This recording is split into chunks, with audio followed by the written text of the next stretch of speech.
नमस्कार, वो साक्षी न्यूज नाटक और आप सभी का स्वागत है। उत्तर प्रदेश के मुख्यमंत्री योगी आदित्यनाथ ने लखनऊ के लुलु मॉल संबंधी विवाद पर बड़ा बयान देते हुए कहा है कि व्यावसायिक गतिविधियों को बाधित नहीं किया जाना चाहिए। उन्होंने कहा कि एक मॉल अपना व्यावसायिक काम कर रहा है, उसे राजनीति का अड्डा बनाना और प्रदर्शन कर यातायात बाधित करना सही नहीं है। हम आपको बता दें कि लुलु मॉल में नमाज पढ़ने का वीडियो वायरल होने के बाद कुछ हिंदू संगठनों ने वहां हनुमान चालीसा पढ़ने की इजाजत मांगी थी और विरोध प्रदर्शन किया था, जिसको देखते हुए यह मामला गर्मा गया था। अब मुख्यमंत्री ने प्रशासन को इस मामले से सख्ती से निपटने के निर्देश दिए हैं। ऐसे ही लखनऊ के अंदर भी देखने को मिला। लखनऊ में एक मॉल खुला है, वह मॉल अपने व्यावसायिक प्रतिष्ठान को लेकर काम कर रहा है और उसको लेकर के राजनीति का अड्डा बनाना, अनावश्यक बयानबाजी जारी करना और उसके नाम पर फिर सड़कों पे प्रदर्शन करके लोगों के आवागमन को बाधित करना और बार बार लखनऊ के प्रशासन से कहा गया सबके बावजूद भी अराजकता पैदा करने और सांप्रदायिक विद्वेष की स्थिति पैदा करने का जो कुत्सित प्रयास हो रहा है, यहाँ पे लखनऊ प्रशासन को बहुत गंभीरता से इसको लेना चाहिए। इस प्रकार की किसी भी शरारत को स्वीकार नहीं करना चाहिए। सख्ती से ऐसे तत्वों से निपटना चाहिए जो अनावश्यक मामलों को बढ़ावा देकर के माहौल खराब करने का प्रयास करते हैं। बहुत सारे माध्यम हैं, अगर किसी को सूचना लेनी है वे सूचनाएं उन लोगों से जाके ले सकते हैं, लेकिन कोई हस्तक्षेप करके आवागमन को बाधित करेगा। मैंने पहले कहा कि सड़कों पर या पूजा के लिए या किसी भी अन्य कार्यक्रम के लिए कोई जगह नहीं होनी चाहिए और इसको किसी भी प्रकार की अनुमति नहीं दी जानी चाहिए। जो शासन ने पहले से व्यवस्था बनाई है उसको हम सख्ती से लागू करें, इन चीजों को तय करें। वहीं मुख्यमंत्री योगी आदित्यनाथ ने जिलों में तैनात वरिष्ठ पुलिस और प्रशासनिक अधिकारियों की जिम्मेदारी और जवाबदेही तय करते हुए निर्देश दिया है कि कांवड़ यात्रा मार्ग में जगह जगह स्वास्थ्य चौकियां बनाई जाएं और किसी भी धार्मिक यात्रा या जुलूस में अस्त्र शस्त्र का प्रदर्शन नहीं होना चाहिए। कांवड़ इस सावन के महीने में अलग अलग जगह अलग अलग प्रकार के कार्यक्रम होंगे। कहीं जलाभिषेक के कार्यक्रम होंगे, कहीं पे यात्राएं निकलेंगी, कहीं सावन मेले के कार्यक्रम होंगे, कहीं पर अन्य बड़े कार्यक्रम होंगे।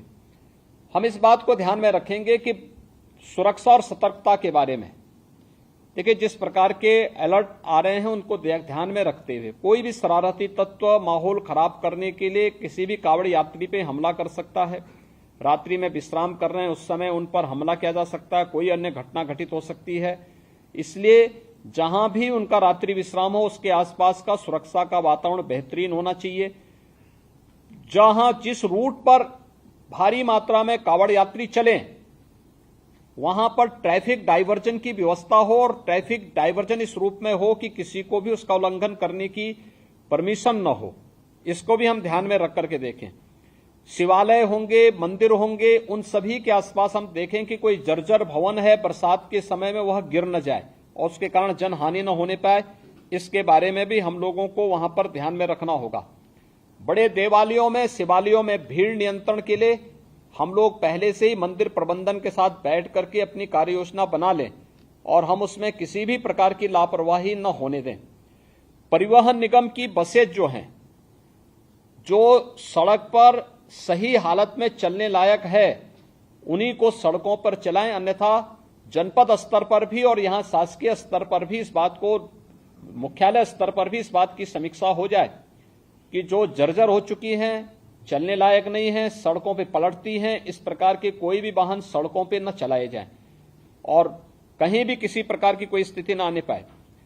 स्वच्छता और पेयजल की व्यवस्था हर एक जगह हो और सुरक्षा के लिए जो भी हम लोग अपने स्तर पर व्यवस्था कर सकते हैं वह हम लोग करें। कांवड़ यात्रा के बारे में और अन्य जो पर्व होने, अयोध्या का सावन मेला है, अन्य कार्यक्रमों की तैयारी हमारी बेहतरीन तरीके से होनी चाहिए। ये हम लोग अभी से देख लें, कहीं भी किसी भी प्रकार की अव्यवस्था, अराजकता फैलाने की छूट किसी को भी न दें। इसके अलावा मुख्यमंत्री योगी आदित्यनाथ ने मंडल, परिक्षेत्र, क्षेत्र और जिलों में तैनात वरिष्ठ प्रशासनिक व पुलिस अधिकारियों के साथ बैठक में स्वतंत्रता दिवस सप्ताह के सफल आयोजन के संबंध में भी दिशा निर्देश दिए और हर घर तिरंगा कार्यक्रम की रूपरेखा सबके साथ साझा की। हर घर तिरंगा 11 से 17 अगस्त के बीच में एक बृहद अभियान चलेगा पूरे देश के अंदर। इसमें प्रभात फेरियां निकलेंगी। मैंने पिछली बार इसकी बैठक की थी और मैंने तब भी यहाँ पे हर विभाग ने अपनी अपनी कार्य योजना बना करके प्रस्तुत भी की होंगी। हर घर तिरंगा के इस कार्यक्रम को 13 से 15 के बीच में यह कार्यक्रम बनना है।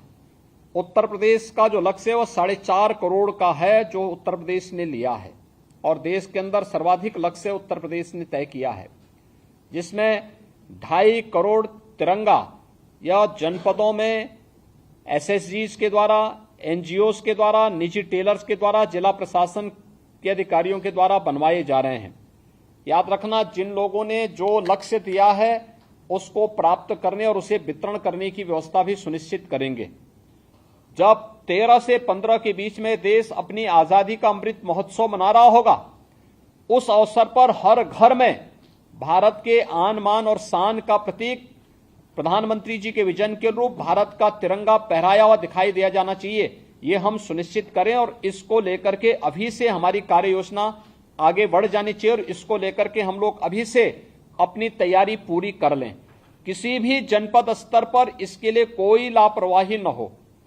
जो टारगेट आपने दिया है कि जनपद स्तर पर इतने तिरंगा आपके स्तर पर बनाएंगे, उसका निर्धारित जो माप होगा उस निर्धारित माप के अनुरूप ही आप उसको बनाएंगे। उसकी डिजाइन आप संस्कृति विभाग से ले लेंगे या मैं गृह विभाग से कहूंगा कि वह हर एक जनपद को, जिलाधिकारी को उसका एक माप बना करके उपलब्ध करवा देंगे, जिससे जो भारत सरकार ने जो अपना एक्ट में संशोधन करने के बाद भी ये व्यवस्था दी है उसको, क्योंकि झंडे लगाने ही नहीं, उसके लिए डंडे भी चाहिए।